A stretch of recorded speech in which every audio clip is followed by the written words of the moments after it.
Hi, I'm Karen Thacker, and I'm going to teach you a mind-shifting technique that is useful for stopping unwanted thoughts.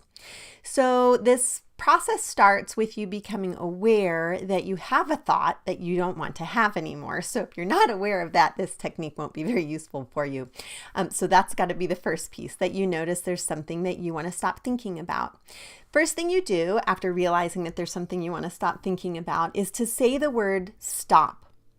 Literally aloud if you can, or if you can't because like you're at work or there are people around you and you say stop and they're looking at you like, what? I wasn't doing anything wrong, or what? I get that sometimes you can't actually say the word stop audibly, but if you can, do. Otherwise, just say it in your head. When you use the word stop and you say it audibly, you are actually helping to engage a part of your brain that can help you in this process of stopping this thought. But to at the very least, to be able to say it in your head, you're still starting that process or moving in that direction. So do what you can about saying the word stop, and then you want to shift your body position pretty much 180 degrees if you can. So that would mean if you're standing, sit. If you're sitting, stand. If you happen to be lying in bed or something, then roll over onto the other side, or I don't know, from your back to your stomach or whatever it is, but create an actual physical movement of your body. You're moving or connecting a kinesthetic part of your brain with in a way to help you through this process. So you're engaging all these different parts of your brain to be able to shift out of this space that you don't want to be in anymore. If you happen to be driving and you're going to do this, which actually, by the way, is fairly common for us when we're driving, especially if we're not talking with someone or listening to something, our mind tends to wander right down paths that sometimes we don't want to be going down. So this may be a skill you're doing while you're driving. You can move your body like that or something. You're holding the steering wheel, good old 10 and 2, and move your shoulders or kind of lift up a little bit. Whatever you can do to create some sort of body movement in there while still being safe as a driver. If you cannot do this process safely while driving, please pull over or whatever you happen to be doing. If you can't do this and be safe at the same time, don't do this technique, or stop doing whatever it was that you were doing and then do the technique.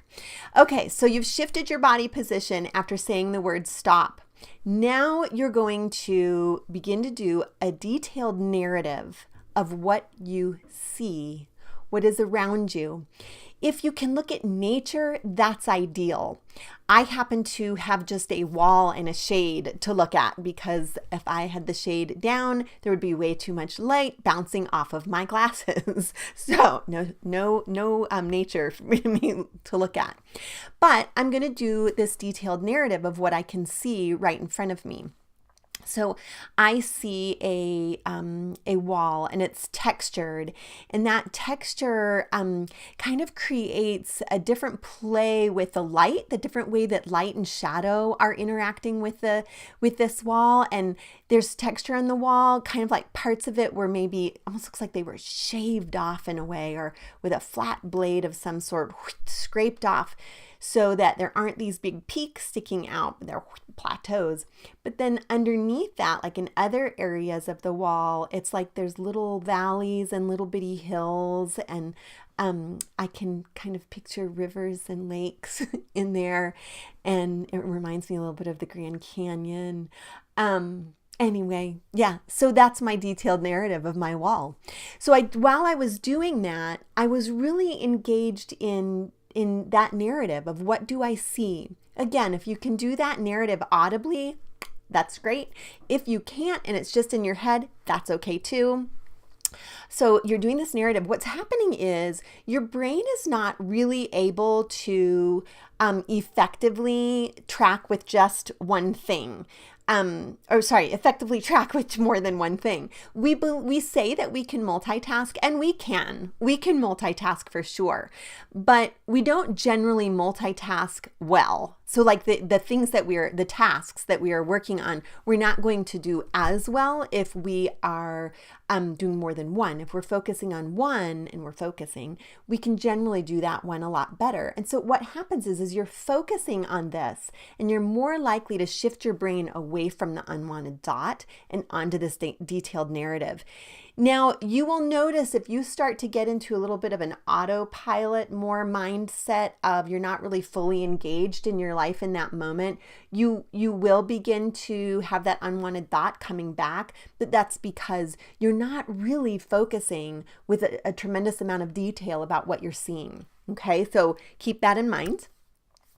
After you do this narrative for a little while, then stop and decide, okay, what was I doing? Maybe you were doing a task and you need to get back to that task. Maybe you're at work and you have a project you're working on or something that you're supposed to be focusing on. Perhaps you're doing something at home. You'll get back to whatever that thing was that you were doing. And hopefully your brain has sort of shifted away from this unwanted thought and you can get back to whatever it was that you were doing. So often, our mind goes back to the unwanted thought. Like that's just something that it's almost as though we're programmed to do it, but I believe that it's more of learned behaviors that we develop these neural pathways that we're used to ruminating on things. And so as soon as we start going down that neural pathway of ruminating, that we'll continue to do it. So it's just a strong current that you almost get caught into, but it's part of the way that your brain is wired. This, because of over time you've been doing it. So this is another way to create a new pathway. This shifting your mind away from this unwanted thought gets your brain going down a new pathway that says, hey, I don't want to ruminate anymore. I want to do something different. And the more you practice this and engage this technique, the stronger that pathway will get. And if you do this kind of consistently, the old ruminating path begins to disintegrate some. I don't think they ever totally go away. There's some mixed research on this, but I just know from my own life, they don't totally go away, these unwanted behaviors or unwanted neural pathways. But I'm more likely to use the new ones if I've been engaging them more, or the healthy ones more and more and more and more. So I think of this stopping unwanted thoughts technique as a healthier neural pathway. What will happen is your thought will come back. That unwanted thought will come back. It isn't a once and done, like, oh, wait, I did that thought stopping technique Karen told me about and it didn't work because now here I am thinking about it again. Oh, no, it just maybe helped you in that one moment.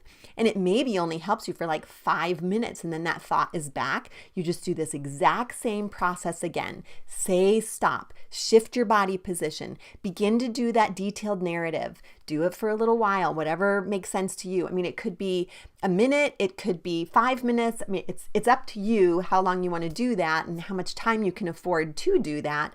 I don't think you have to do it for a super, super long time. I think 5 minutes sounds like that would be a really long time to be doing this detailed narrative.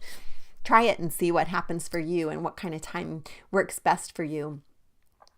But you go through that process and then you get to, okay, what should I be doing now? Or what could I be doing right now? What was I working on that this interrupted? What do I want to be doing right now? This also might be a space for self-care too. It might be you have the time to be able to do something that is just kind of nurturing to your being, that is healthy, legal, and wise.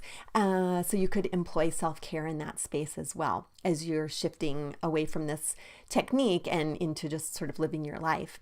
So I always say rinse and repeat, right? Like you wash your hair, you rinse it and repeat. Sometimes it'll say that on the bottle. I think of that with this technique. So you do the technique, you're probably going to have to repeat it. It might be just a little bit down the road. It might be the next day. It might be a week later. I mean, I don't know. I can't tell you for sure what that will be for you, but you will probably likely need to repeat this.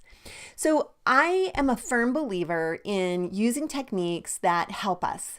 And I don't like to tell people things that I have never used before. So I don't give techniques or information about things that I read in a book only or experienced in a workshop or a class only. I share with you the things that I have learned and that I have actually employed in my own life, and that I've seen that they work. And this is one that really works. I've used it in situations where I had a lot of just relationship issues that were not going well, and the